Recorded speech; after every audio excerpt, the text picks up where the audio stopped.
Hello there, ladies and gentlemen. This is the big man Boisterous coming to you with some Diamond League destruction right out of the map Metalopolis. Up here in the north position, we have Turtle spawning in as the red Terran, and over here in the right position, we have his opponent Grizzled spawning in as the blue Zerg. Anyway, in relation to last video, I'm feeling much better. So yeah, this video is not at 2 times speed. I'm sure that pissed off a lot of you last time, because I know most of you don't like 2 times speed. But I was collapsing due to a fever, so I figured I might as well just 2 times it up so I don't faint, so I didn't faint while recording. You know, just to be safe. Anyway, we have the SCV going down and plant the supply depot at the front, very standard. We have not an extractor trick or anything like that, but you know, just very standard Zerg play with the Overlord coming out at 9 and the drone popping out. Really, neither of these players is going for anything particularly amazing. You know, the refinery going down fairly early. It looks like he wants to go for one of those builds where you just get the factory as soon as your barracks is finished. That's usually why you see refineries come up this early, or even a little bit earlier. We do have the Overlord flying over and getting a perfect scout off. He sees that early refinery. He knows that there's going to be some sort of fast tech play coming, or at least I hope he knows, because a refinery before barracks is really, really fast. And the Zerg looks like he wants to be going for a fast hatchery, like a 15 hatch, which on this map is something that I don't support 100%. Ooh, it just barely gets blocked there. The drone was getting ready to drop it, and there we go, it finally goes down. But again, this is something that I do not strictly agree with, just because on a map like Metalopolis, there's just so much surface area to cover, and he can really sneak any amount of units through any of these little tiny gaps, or like, well, the giant gap that's right at your door. There's just so much room to cover, and it's so hard to defend without really fast speedlings, especially if he's going for a super fast factory, most likely reactored Hellion play. It's a scary thing to try to hold off. Just because of the surface area, because the Hellions can, you know, come around behind and roast your mineral line here, or go up the ramp and roast your mineral line here. It's just extremely difficult. The best way to really handle it is to like put an Evo chamber right here so that the Hellions can't get around. Put a spine crawler here, and a queen here, and it's a very awkward kind of defense to try to pull off. And it's just strange. It feels strange whenever I'm playing Zerg and I go for a fast expand on Metalopolis, especially against Terran. It works much better against Protoss, because Protoss early pressure, unless they forgate you, isn't quite as powerful, I would say, as Terran early pressure, and it's a lot easier to defend because it's a lot slower moving. But we do have actual Reapers coming out from Turtle. So it looks like we're going to have like Reaper Hellion, which is an interesting unit comp, especially against Zerglings, because Reapers aren't that great against Zerglings. I guess the Zerglings do not have speed yet, and they're not going to have speed for quite a while. It's still just an awkward kind of unit composition. He is going to go for this spine crawler, and with the bonus damage to buildings that Reapers have, they do amazing work against those spine crawlers. And it's going to have no issue trying to take that down, but the spine crawler will actually finish as these lings do cause it to run off. And a finished spine crawler is definitely a plus for our Zerg player. But we do have a bunker rush coming out for Turtle, which is something that I definitely do agree with. Bunker rushes are very good. This is not the optimal spot for the bunker, as you can tell right here. I think the bunker would be better over here, just denying these 2 gases from being taken. Plus, you know, queens can't kill the bunker if it's over there. And a queen on the high ground will force the cancel on that bunker. He's probably going to try to swing around and kind of grab it over here. But I think the creep will have already expanded far enough. Actually, he moves it just slightly, which is something that I definitely like. The Reaper will go down, so there's actually going to be nothing to really put in this bunker yet.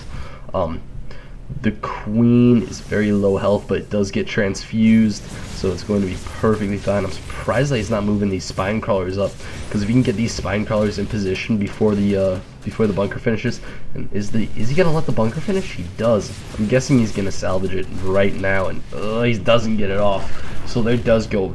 He just lost like 100 resources there, basically for nothing. I mean, he killed a lot of Zerglings, but he didn't kill any drones. He didn't kill a queen, and the Zerg play, and he really all he did was force Zerglings, and the Zerg player is still fairly up on workers. He's up by 3. I mean, the mule does give Terran the lead in the economy, but the Zerg does have his natural up. So, and I think he's just in a much better position. I think he's slightly ahead on tech getting this layer so fast. And this factory is really being used for absolutely nothing. To be honest, just making one Hellion at a time is not what you want a factory to be doing.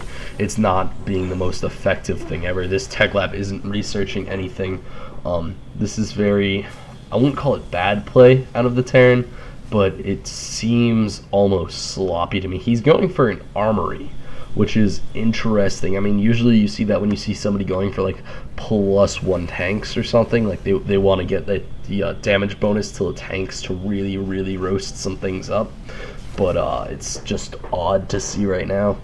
I guess you could go for Thors, but Thors are basically just riding the noob canoe. You know, you get to be actually be the first person in the noob canoe. You know, the one that decides which way you go in a canoe. Actually, that's the back person. Alright, well, you get to be the back person, you know, the leader of the noob canoe. We do see these Hellions coming down, and they're going to be roasting Zerglings like no tomorrow. These Zerglings are trying to get us around off, but, you know, the Hellions are just kind of lining them up.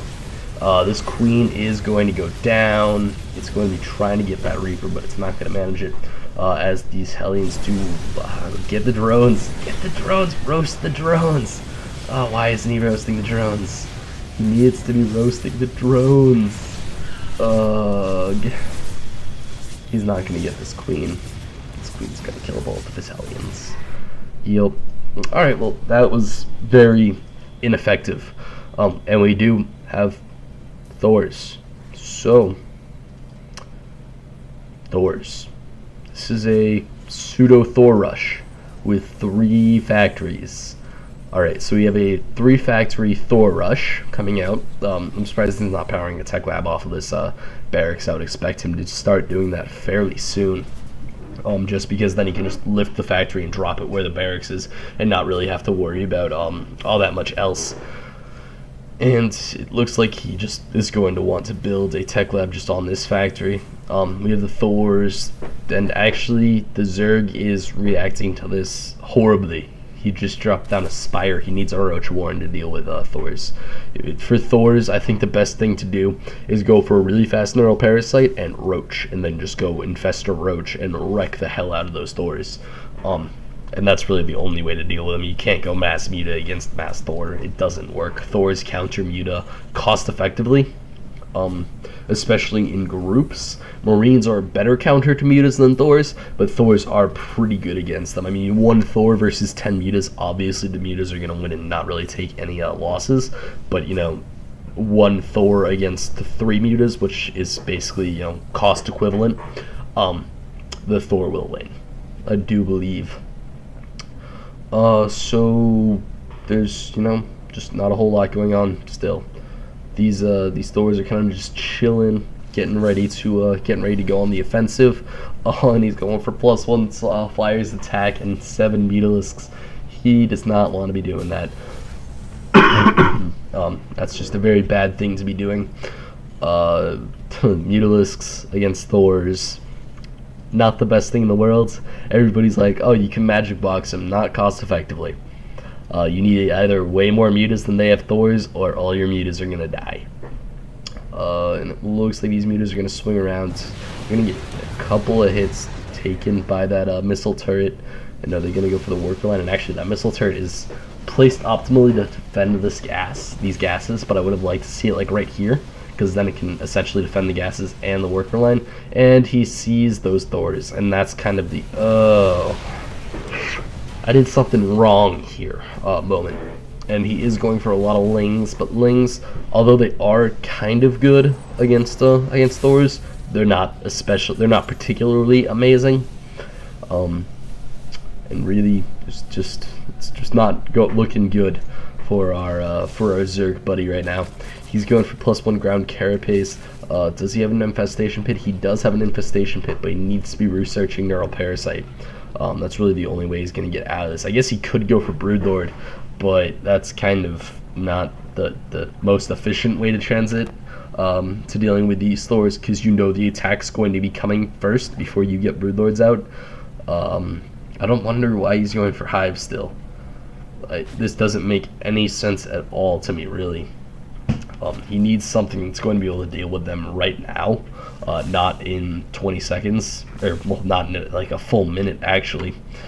And I'm just waiting for these Thors to move out. He does have 7 of them actually.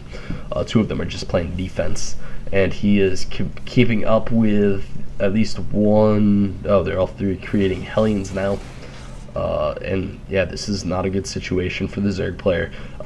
He's definitely going to need something to help him deal with this, as these Hellions do have blue flame, so they're going to absolutely destroy any sort of Zergling pressure that is going to be tried to put onto the Thors. And Zerglings again do fairly well against Thors. They actually do completely destroy them, really.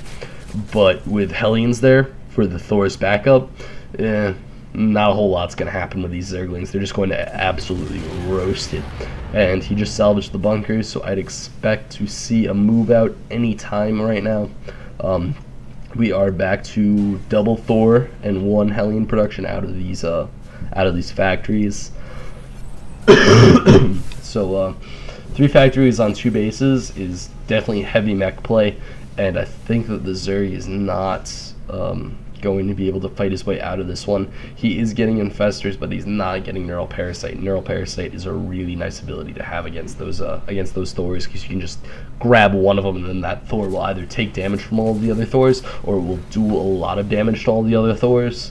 And that's really what you need in this situation, because with +1 armor, they're going to be taking a lot less damage from your Zerglings, even if you do manage to get +1 attack and Adrenal Glands. So it looks like he only rushed out that Hive for Adrenal Glands, which is not that effective against something like Hellions. He really needs to... Oh, that was not the fungal you needed. You need the fungal on all the Hellions. You didn't need to fungal 1 Hellion. You need to fungal like 9 of them. And yeah, this is a very, very bad situation, as we do see just the mass mech play. It looks like he's just apparently going to absolutely roll this army over. And oh, that is so painful for Zergs to watch. The Zerglings are going to be kind of coming down here trying to do something, but man, those Hellions just absolutely destroying them. It looks like these Infestors are misrallied actually. They're just absolutely going to get destroyed. All of the infested Terran go down without really doing anything. We do have the SCVs pulled just to reinforce the push, and Grizzled has left the game. So guys, this was yet another game brought to you by Boisterous. You can check out any other games that I have commentated over at youtube.com/user/boisteroussc2. If you guys want your games commentated, and trust me, I want to commentate them. I'm not specific on any skill level, although if somebody that I haven't gotten a game from before sends in a Silver League game, I'll probably cast it next, just because it's the only category I haven't done yet. And yeah, just send in those Silver League games, Silver Leaguers, come on. Anyway, you guys can bump my Battle.net thread. It's going to be down in the comments. If you're going to bump it, try to say something other than bump, because whenever I see bump, I'm like, that guy might get forum banned, because it actually is against the forum rules set up by Blizzard. So if you're going to bump, at least say something. I don't really care what. You can say you're awful, you suck. Yeah, that's fine. Yeah, it's actually something I haven't gotten enough of, I don't think. It's weird. I've been on the internet for a while and I haven't gotten it. So, before I go off on a really long segue and end up going over 15 minutes, this is Boisterous, signing out.